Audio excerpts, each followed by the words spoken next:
l'Institut Paoli-Calmettes est le centre de référence du traitement de ces maladies malignes, hématologiques, depuis de très nombreuses années, puisque l'un des directeurs initiaux de l'Institut Paoli-Calmettes, le professeur Carcassonne, a véritablement créé l'hématologie dans l'agglomération marseillaise. Les premières greffes de cellules souches hématopoïétiques, ce qu'on appelle les greffes de moelle osseuse, ont été réalisées sous sa direction par le professeur Maranaki en 1981.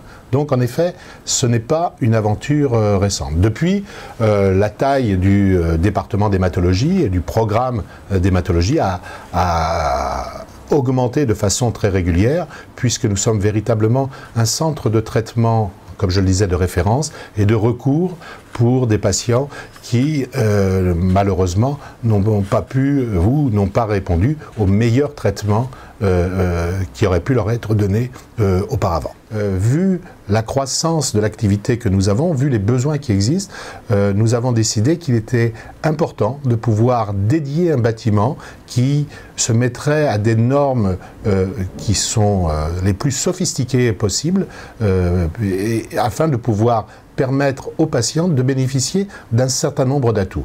Premièrement, le milieu thérapeutique.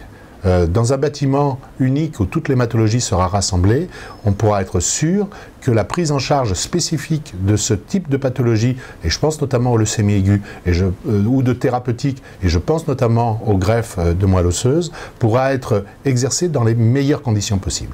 Deuxièmement, ces chambres dans lesquelles seront positionnés les patients seront véritablement, encore une fois, à la pointe de la technologie telle qu'elle existe actuellement, afin de pouvoir isoler sur le plan de l'infection le patient et lui donner les meilleures chances de pouvoir passer les phases difficiles sans infection contractée à partir de l'extérieur.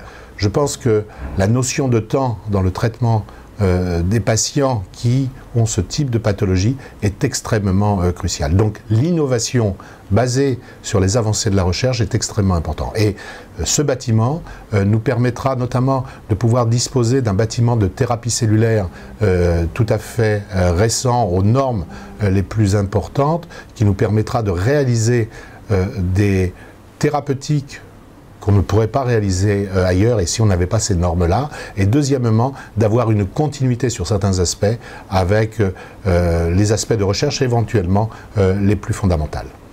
Tout ceci confondu explique pourquoi nous nous projetons en fait dans l'avenir, parce que nous avons une véritable histoire concernant la prise en charge de ces patients-là, mais que nous voulons faire encore mieux et que les patients qui ont ce genre de pathologie peuvent maintenant totalement guérir. Encore faut-il qu'on se donne les moyens et qu'on leur donne les moyens d'obtenir cette guérison.